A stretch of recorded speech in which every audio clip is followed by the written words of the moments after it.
Ever since Peter Obi left ADC and joined the NDC, social media has been flooded with all kinds of opinions. On one side, we have some people saying, oh, Peter Obi is a betrayer.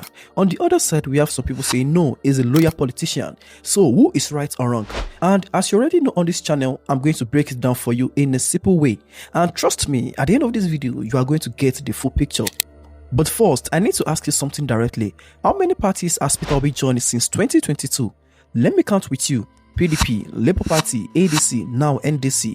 4 parties in 3 years. Now, before you come for me in the comments, I'm not here to attack Obi, just like I said. I'm genuinely asking the question that millions of Nigerians are quietly asking themselves.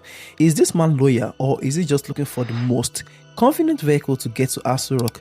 Because depending on who you ask, you will get 2 completely different answers, and both answers have a point. So stay with me.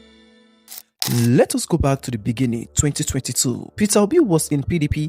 He was supposed to be Atiku's running mate, but something happened at the PDP primary that made him say, you know what, I'm not doing this. So he left PDP and joined Labour Party. And what happened next shocked everybody. Millions of young Nigerians mobilized behind him. The Obedient movement was born. People who had never voted before were registering. People were crying at rallies. I mean, it felt like a movement, not just political campaign or maybe a religious, campaign. A movement. And then 2023 came. Tinubu won. The court upheld the results, and Peter Obi was back to square one. Fast forward to 2025. Peter Obi looks at the political landscape. Labour Party is in crisis, internal fighting today, leadership problems tomorrow. So the party that he carried his dream is falling apart. So what does he need to do? So he moves again, this time to ADC, African Democratic Congress. So he joined forces with Atiku Abubakar, the same man he left in 2022, and people said, okay, maybe this is maturity, maybe this is strategy. Because Atiku brought structure, northern connections, political experience together, so they could build something. But then again, ADC started shaking. INEC deleted the leadership. 3 factions went to court. The Supreme Court case is still pending, and Atiku started pushing for primaries. But this is what happened. According to information, some people actually said Peter Obi said no to the primaries, that it was only Atiku, and Rotimi Amaechi that said, let's go for the primaries. So now, Peter Obi and Kwankwaso are moving to ADC, or let me just say they're already in NDC, the National Democratic Congress, a party most Nigerians have never heard of. And the moment they announced this, Nigerian social media split into 2 camps immediately.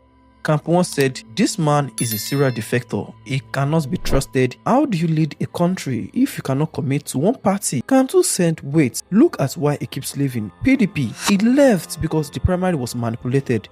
Labour Party, he left because the party structure collapsed. ADC, he left because Atiku was trying to trap him using the Electoral Act. So every time Peter Obi left a party, there was a specific reason. He was not running away from difficult, he was running from traps. And maybe, just maybe, that is not weakness, that is survival. But here's what I want you to think about seriously, because this is important. A president leads a country through crisis, through pressure to opposition, through forces trying to destroy what he is building. And the question Nigerians are asking is this: if Peter Obi moves parties every time things get difficult, what happens when he faces that same pressure as president? Does he find another way out, or does he stay and fight? Now, his supporters will actually say, oh, he's not running from difficulty, he's making strategic decisions. And honestly, I need to say this, they have a point. Staying in a sinking ship is not loyalty. It is maybe stupidity, I don't know. But yes, also something to be said for a leader who plants a flag.